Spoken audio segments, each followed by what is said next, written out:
Hello, അസ്സലാമു അലൈക്കും. എന്തൊക്കെയുണ്ട് വിശേഷം? സുഖമല്ലേ എല്ലാവർക്കും? നമുക്കും ഇവിടെ സുഖമാണ് കേട്ടോ. അപ്പോൾ നമ്മൾ ഇന്നത്തെ വീഡിയോയിലേക്ക് എല്ലാവർക്കും സ്വാഗതം. അപ്പോൾ നമ്മൾ ഇന്നത്തെ വീഡിയോ ഒന്ന് കണ്ടു നോക്കി. വീഡിയോ കണ്ടിട്ട് ഇഷ്ടപ്പെടുകയാണെങ്കിൽ ഒരു ലൈക്ക് ചെയ്യുക. പിന്നെ നമ്മളെ വീഡിയോ സബ്സ്ക്രൈബ് ചെയ്യാതെ പുതിയ കൂട്ടുകാരാരെങ്കിലും നമ്മൾ വീഡിയോ കാണുന്നുണ്ടെങ്കിൽ ഒന്ന് സബ്സ്ക്രൈബും കൂടെ ചെയ്ത് സപ്പോർട്ട് ചെയ്യും കേട്ടോ. പിന്നെ നമ്മളെ വീഡിയോൻ്റെ അഭിപ്രായം താഴെ ഒന്ന് കമൻറ്റ് ചെയ്യാനും കൂടി മറക്കല്ലേ. അങ്ങനെ എന്താ നമ്മൾ രാവിലെ തന്നെ അരി അരച്ച് വെക്കുന്നുണ്ട്. ഇത് ചായൻ്റെ കടി ഉണ്ടാക്കാനൊന്നുമല്ല കേട്ടോ, നമുക്ക് 4 മണി ചായക്ക് ഉണ്ടാക്കാൻ നെയ്യപ്പം ചൂടാന്ന് കരുതിയിട്ട് മാവ് അരച്ച് വെക്കുകയാണ്. ഇത് തലേ ദിവസം അരി വെള്ളത്തിലിട്ട് വെച്ചതേനു കേട്ടോ. ഞാൻ പിറ്റേ ദിവസം നമുക്ക് രാവിലെ ഓട്ടട ഉണ്ടാക്കാമെന്ന് കരുതിയിട്ട്, അപ്പോൾ രാവിലെ തന്നെ നമുക്കിത് നല്ല പണി കിട്ടിയിരിക്കണ്. രാവിലെ നീച്ചയൊക്കെ തന്നെ കറണ്ട് ഇല്ല. അപ്പോൾ കുറച്ച് സമയമൊക്കെ ഞാൻ കറണ്ട് വരുന്നില്ല കാത്തു നിന്നു. കറണ്ട് വരുന്ന ലക്ഷണമൊന്നും കാണുന്നില്ല. അപ്പോൾ ഇവിടെ കുറച്ച് ഗോതമ്പ് പൊടി ഉണ്ടായിന്, അതെടുത്തിട്ട് ചപ്പാത്തിയും അതിക്ക് ചെറുപയർ കറി ഉണ്ടാക്കി. ഇല്ലാച്ചെങ്കിൽ മക്കൾക്ക് മദ്രസക്ക് പോകാനും കെട്ടിയവന് പണിക്ക് പോകാനൊന്നും ചായക്ക് കടിയായി കിട്ടൂല. അപ്പോൾ ഞാൻ അതൊക്കെ ഉണ്ടാക്കി ചായയൊക്കെ കുടിച്ചിട്ട് പിന്നെ ഞാൻ ഈ അരി നെയ്യപ്പം ചൂടാന്ന് എഴുതിയാണ്ട് മാവ് ഇട്ടാണ് കേട്ടോ.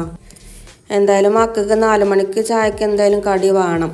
അപ്പോൾ ഞാൻ ഇവിടെ കുറച്ച് ചക്കര ഉണ്ടായിരുന്നു, അത് ഉരുക്കാനൊക്കെ വെച്ച് കണ്ട് എന്ത് ചെയ്തു, വേഗം അതാണ്ട് അരച്ച് മാവ് കൂട്ടി വെക്കാമെന്ന് കരുതി.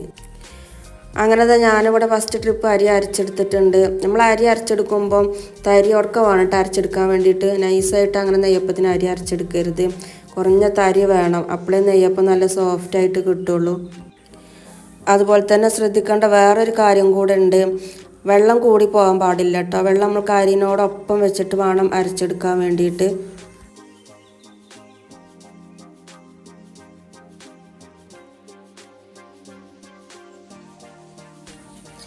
അങ്ങനത്തെ ഞാൻ അരിയൊക്കെ അരച്ചെടുത്തിട്ടുണ്ട്. ഇനിയിപ്പോൾ അതിക്ക് മൈദ ഇട്ട് കൊടുക്കണം. അപ്പോൾ മൈദ ഞാൻ തരിച്ചിട്ടാണ് ഇട്ട് കൊടുക്കുന്നത് കേട്ടോ, ഇല്ലാച്ചെങ്കിൽ അതിൽ പുഴുവോ അല്ലെങ്കിൽ കുറിഞ്ചാത്തനോ ഒക്കെ ഉണ്ടാകും.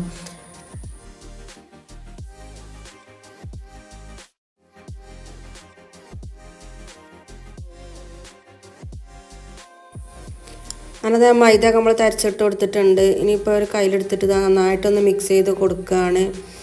നന്നായിട്ട് മിക്സ് ആയതിന് ശേഷം മാത്രമാണ് നമ്മൾ ശർക്കര വെള്ളം ഒഴിച്ചു കൊടുക്കാൻ കേട്ടോ, ഇല്ലാച്ചെങ്കിൽ അത് കട്ട കുത്താൻ സാധ്യത ഉണ്ട്. അങ്ങനത്തെ ഞാൻ ശർക്കര വെള്ളമൊക്കെ ഒഴിച്ചു കൊടുത്തിട്ട് നന്നായിട്ടൊന്ന് മിക്സാക്കി കൊടുക്കുന്നുണ്ട്. അപ്പോൾ ഇങ്ങനത്തെ ഒരു വിസ്ക് ഉണ്ടെങ്കിൽ നല്ല എളുപ്പമാണ് കേട്ടോ, പെട്ടെന്ന് നമുക്ക് മിക്സായി കിട്ടും. അങ്ങനെ അതൊക്കെ റെഡിയാക്കി ഇപ്പോൾ നല്ല ജീരകമാണ് ഇട്ട് കൊടുക്കുന്നത്. പിന്നെ കുറച്ച് സോഡാപ്പൊടിയും കൂടി ഇട്ട് കൊടുക്കുന്നുണ്ട് കേട്ടോ. എന്നിട്ട് ഒന്നും കൂടി മിക്സ് ചെയ്ത് കൊടുത്തിട്ട് അവിടെ റെസ്റ്റ് ചെയ്യാൻ വേണ്ടി മാറ്റി വെച്ചെടുക്കും. അങ്ങനെ ഞാൻ നെയ്യപ്പത്തിനൊക്കെ ഇവിടെ മാവിട്ട് വെച്ചപ്പോൾ തന്നെ നമുക്കൊരു കോൾ വന്നു, താത്ത അന്ന് വൈകുന്നേരത്തേക്ക് ഒരു കേക്ക് വേണമെന്ന് പറഞ്ഞിട്ട്. അപ്പോൾ പിന്നെ നമ്മളൊന്നും നോക്കിയില്ല, വേഗം ചടപടാന്നും പറഞ്ഞ് ചോറും കൂട്ടാനും ഉണ്ടാക്കാൻ വേണ്ടി നിൽക്കുകയാണ്. അപ്പോൾ ചോറിന്ന് റൈസ് കുക്കർക്കാണ്ട് ഇറക്കി വെച്ചേക്കാണ് കേട്ടോ. എന്നിട്ട് കയ്പ്പങ്ങ ഉണ്ടേനു അവിടെ, അതെടുത്താണ്ട് ഉപ്പേരിയും വെക്കാന്നില്ലാണ് വേഗം അതൊക്കെ കഴുകിയെടുക്കുകയാണ്. അങ്ങനെ ഉപ്പേരി വെക്കാനതാ നമ്മൾ ഗ്യാസുമ്മൽ ചട്ടി അടുപ്പിൽ വെച്ച് കൊടുത്താണ്ട് എണ്ണയൊക്കെ ചൂടാക്കി എടുത്ത് കടുകൊക്കെ പൊട്ടിച്ചെടുത്തുക്കണ്. ഇനി നമ്മൾ അരിഞ്ഞു വെച്ച കയ്പ്പങ്ങയും കൂടെ അതിൽ ഇട്ട് കൊടുത്താണ്ട് പാകത്തിനുള്ള ഉപ്പ് ഇട്ട് കൊടുത്ത് മിക്സാക്കി കൊടുത്തുകൊണ്ട് അടച്ച് വെച്ചവിടെ വേവിക്കാൻ വേണ്ടി വെച്ച് കൊടുക്കും. എല്ലാം പെട്ടെന്ന് റെഡിയാക്കി എടുക്കാൻ കേട്ടോ, ഇല്ലാച്ചെങ്കിൽ നമുക്ക് ഒരു പറഞ്ഞ സമയത്തേക്ക് കേക്ക് ആക്കി കൊടുക്കാൻ കഴിയൂല. ഒരു വൈകുന്നേരം ആണെന്ന് പറഞ്ഞാണ്, അപ്പോൾ ആ സമയമാകുമ്പോഴേക്കും നമുക്ക് റെഡിയാക്കി കൊടുക്കണ്ടേ. അങ്ങനെ കയ്പ്പങ്ങുപ്പേരി അവിടെ വെച്ച് കാണണ്ട അടുപ്പത്ത് ഞാൻ വെണ്ടയ്ക്കയും തക്കാളിയും കറി വെക്കാമെന്ന് കരുതിയിട്ട് ഇപ്പം ചട്ടി അടുപ്പിലൊക്കെ വെച്ച് കൊടുത്ത് കാണ്ട് എണ്ണയൊക്കെ ഒഴിച്ച് ചൂടാക്കി കടുകിട്ട് പൊട്ടിച്ചിക്കണ്. എന്നിട്ട് വെണ്ടക്ക ഇട്ട് കൊടുത്ത് കാണ്ടൊന്ന് വാട്ടിയെടുക്കും. ഞാൻ വെണ്ടയ്ക്കയും തക്കാളിയും കറി വെക്കുമ്പോൾ ആദ്യം വെണ്ടക്ക വറുത്തിട്ട് നമുക്ക് കറിയൊക്കെ ആയതിന് ശേഷമാണ് ലാസ്റ്റ് വറവിട്ടെടുക്കൽ. ഇന്നിപ്പം എളുപ്പപ്പണി കാട്ടിയതാട്ടോ, ആദ്യം തന്നെ കടുകിട്ട് കൊടുത്തേക്കാണ്, എന്നാൽ പിന്നെ ലാസ്റ്റ് വറവിടണ്ടല്ലോ. പിന്നെ അതിക്കന്നതാ കുറച്ച് തക്കാളിയും പുളി വെള്ളത്തിലിട്ടിട്ടൊന്നുമില്ല കേട്ടോ, ആ തക്കാളിൻ്റെ ഒപ്പം തന്നെ ഞാൻ കുറച്ച് പുളിയും കൂടി അങ്ങനെ കഴുകിയിട്ട് കൊടുത്തേക്കാണ്. എന്നിട്ട് ഇതായിക്കുള്ള മസാലപ്പൊടികളൊക്കെ ഇട്ട് കൊടുക്കാം കേട്ടോ. 1/2 സ്പൂണ് മഞ്ഞൾപ്പൊടി ഇട്ട് കൊടുക്കുന്നുണ്ട്. പിന്നെ അതാ 2-4 സ്പൂണ് മല്ലിപ്പൊടി ഇട്ട് കൊടുക്കുന്നുണ്ട്. പിന്നെ ഒരു 1.5 സ്പൂണ് മുളകും പൊടി ഇട്ട് കൊടുക്കുകയാണ്. പിന്നെ അതാ പാകത്തിനുള്ള ഉപ്പ് ഇട്ട് കൊടുത്തിട്ട് ഒന്ന് മിക്സാക്കി കൊടുക്കും.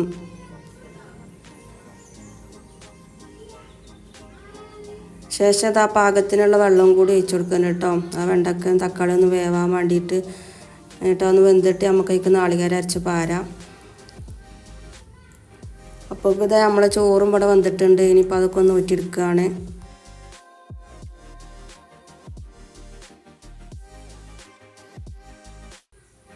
അങ്ങനത്തെ ചോറൊക്കെ നമ്മൾ മുഴുവനായിട്ട് ഊറ്റിയെടുത്തിട്ടുണ്ട്. അപ്പോൾ ഇത് നമ്മളെ കറിക്ക് ഇത് നാളികേരമൊക്കെ അരച്ച് വെച്ചിരുന്നു കേട്ടോ. അത് ഒഴിച്ച് കൊടുക്കുകയാണ്.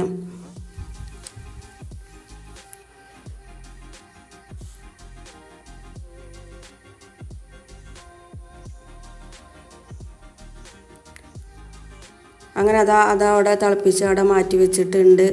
ഇനിയിപ്പം മക്കൾക്ക് കയ്പങ്ങുപ്പേരി പറ്റൂല കേട്ടോ. അപ്പോൾ കുറച്ച് മമ്പയറുണ്ടേനി ഇവിടെ. അപ്പോൾ അതെടുത്താണ് വെള്ളത്തിലിട്ട് വെച്ചിരുന്നു. അതൊക്കെ കഴുകി കുക്കർക്ക് ഇട്ട് കൊടുത്തിട്ടുണ്ട്.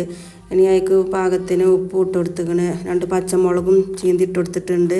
ഇനി ഇതാ കുക്കറിന് അടച്ച് വേണ്ടി വെച്ച് വേവിക്കാൻ വേണ്ടി വെച്ച് കൊടുക്കുകയാണ്.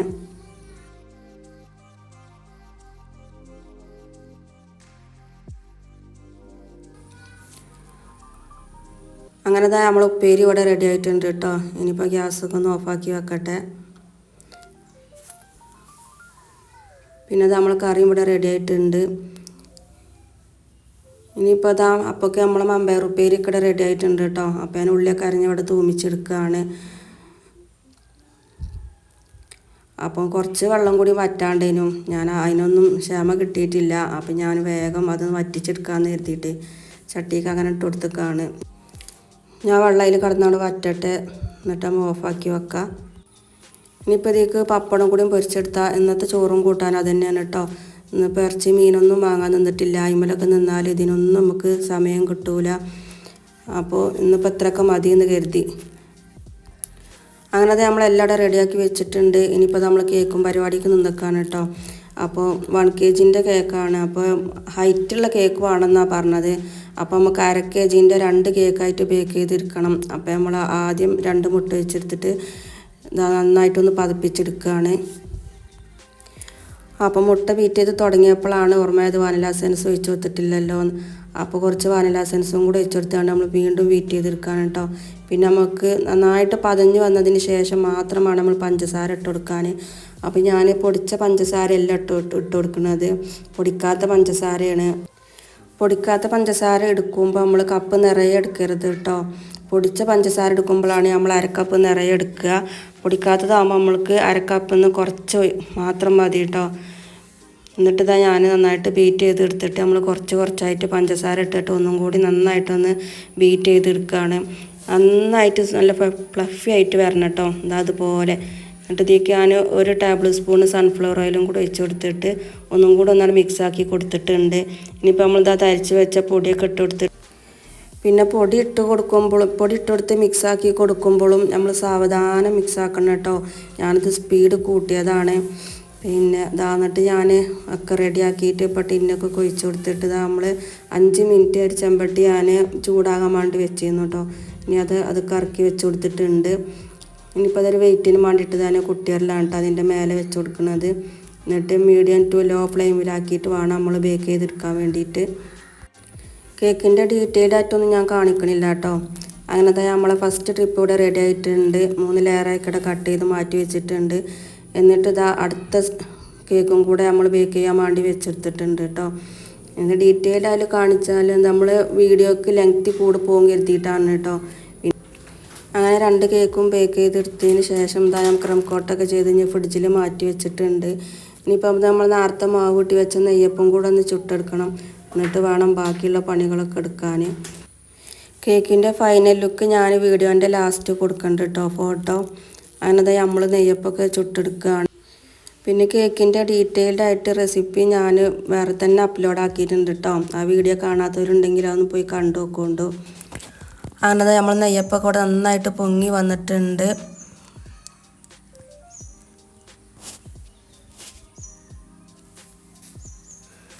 അങ്ങനെ നമ്മൾ നെയ്യപ്പൊക്കെ മുഴുവനായിട്ട് ചുട്ടെടുത്തിട്ടുണ്ട് കേട്ടോ. ഇനി ഞാനിതൊന്ന് പൊട്ടിച്ച് കാണിച്ചു തരാം. കണ്ടോ, നെയ്യപ്പൊക്കെ നന്നായിട്ട് ഉള്ളു വെന്ത് വന്നിട്ടുണ്ട്. പിന്നെ നല്ല സോഫ്റ്റും ഉണ്ട് കേട്ടോ. അപ്പോൾ ഇത്രയൊക്കെയാണ് നമ്മൾ ഇന്ന് വീഡിയോ എടുത്തിട്ട്. അപ്പോൾ ഇതാണ് നമ്മളെ കേക്കിൻ്റെ ഫൈനൽ ലുക്ക് കേട്ടോ. അപ്പോൾ അടുത്ത നല്ലൊരു വീഡിയോ ആയിട്ട് നമ്മൾ വീണ്ടും വരും. അതുവരേക്കും ബായ്. അസ്സലാമു അലൈക്കും.